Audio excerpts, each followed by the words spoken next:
জি ভাই, কাঁচা গোস্ত কি মানুষে খায়? মেরাজের রাতে এমন কিছু লোক দেখেছিল যাদের নখ ছিল তামা দিয়ে তৈরি।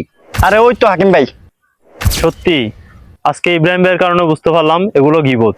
গীবত ছেড়ে গর্ব মোরা সুন্দর বাংলাদেশ। আরে ভাই শুনছস, আমাদের ওই হাকিম ভাই লোকটা নাকি খুব কৃপণ। বাজারে গিয়ে কালকে 5 টাকার জন্য দোকানদারের সাথে ঝগড়া বাজায় দিছে। ও তাই নাকি? ওর চাল চলেনি এমন। আমার তো ওর আগে থেকেই সুবিধার মনে হয় না। শুধু তাই না, আমি তো শুনলাম ওর ব্যবসাটা ঠিকঠাক চলতেছে না, ভিতরে ভিতরে অনেক ঝামেলা চলতেছে বেটা।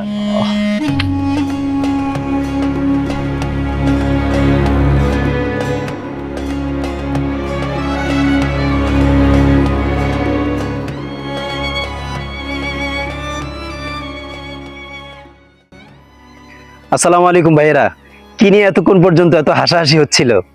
ওয়ালাইকুম আসসালাম। আরে ইব্রাহিম ভাই বসেন, আমরা একটু হাকিমের কর্মকাণ্ড নিয়ে আলাপ করতেছিলাম। লোকটা আসলে অদ্ভুত। আচ্ছা, তোমরা যা বলতেছো সেটা কি সত্যি? আর যদি সেটা সত্যিও হয় তাহলে তার অনুপস্থিতিতে তার দোষের কথা বলা এটা কি গীবত নয়? কেন ইব্রাহিম ভাই? আমরা তো দোষের কিছু বলতেছি না, যা সত্যি তাই বলতেছি। ভাই এটা তো দোষের কিছু না। ভাইরা, গীবত করা মানে হলো কার অনুপস্থিতিতে তার এমন কোনো কথা বলা যা শুনলে সে কষ্ট পাবে। যদি কথাগুলা সত্য হয় তাহলে সেটা গীবত, আর যদি কথাগুলা মিথ্যা হয় তাহলে সেটা তোহমত। আর এটা গীবতের চেয়েও অনেক বড় গুনাহ। কিন্তু আমরা তো মজা করে বলছিলাম ভাই। মিরাজ ভাই, এই যে দেখেন এগুলা কি? এগুলো তো কাঁচা গোস্ত। ভাই, আপনারা কি কাঁচা গোস্ত খেতে পারবেন? জি ভাই, কাঁচা গোস্ত কি মানুষে খায়? ভাই, পবিত্র কোরআনে আল্লাহ তাআলা গীবত সম্পর্কে খুব কঠিন সতর্ক বার্তা দিয়েছেন এবং আল্লাহ তাআলা সূরা হুজুরাতের 12 নম্বর আয়াতে বলেছেন, তোমাদের কেউ যেন কারো গীবত না করে। তোমরা কি তোমাদের মৃত ভাইয়ের গোস্ত খাওয়া পছন্দ করবে? নিশ্চয়ই তোমরা পছন্দ করবে না। মৃত ভাইয়ের গোস্ত খাওয়া এটা তো অনেক ভয়ানক। হ্যাঁ, একবার চিন্তা করে দেখেন, হাকিম ভাই এখানে নেই, তোমরা তাকে ডিফেন্ড করার সুযোগ না দিয়ে তার মান সম্মান নিয়ে কথা বলছো। এটা কি একজন মুসলিম হিসাবে আমাদের শোভা পায়?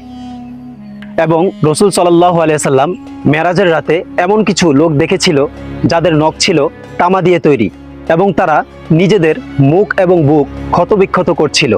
তারা ছিল গীবতকারী।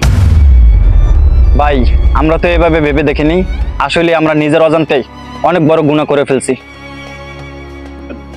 ভাই, আমাদের খুব অপরাধবোধ মনে হচ্ছে। এখন আমাদের কি করা উচিত ইব্রাহিম ভাই? হ্যাঁ, তার জন্য প্রথমত আল্লাহ তাআলার কাছে তওবা করো, দ্বিতীয়ত হাকিম ভাইয়ের কাছে ক্ষমা চেয়ে নাও।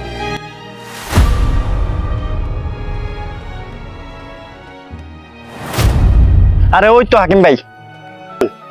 আরে এখনই সময় হাকিম ভাইয়ের কাছ থেকে ক্ষমা চেয়ে নেওয়ার। হ্যাঁ, ঠিক বলেছো, এখনই উপযুক্ত সময়। হাকিম ভাই একটু দাঁড়ান, আপনার সাথে একটু কথা ছিল। কি কথা ভাই, বলেন। ভাই, আমরা তো অনেক বড় ভুল করে ফেলেছি। ভাই, আপনার নামে আপনার অজান্তে অনেক কথা বলে ফেলেছি। সত্যি আজকে ইব্রাহিম ভাইয়ের কারণে বুঝতে পারলাম এগুলো গীবত। আর গীবত করা অনেক বড় গুনাহের কাজ। ভাই আপনি আমাদেরকে ক্ষমা করে দেন। ভাই, আপনারা যেহেতু আপনাদের ভুল বুঝতে পেরেছেন, আমি আপনাদেরকে ক্ষমা করে দিলাম।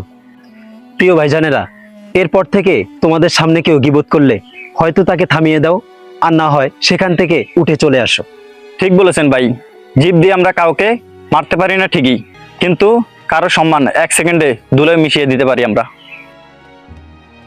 ভাই, আজ থেকে আমরা শপথ করিলাম আর কোনোদিন কারো নামে গীবত করিব না, ইনশাআল্লাহ। অন্যের দোষ না খুঁজে ভাই, নিজের দোষটাই খুঁজি। গীবত মুক্ত জীবন গড়াই শ্রেষ্ঠ সুখের পুঁজি।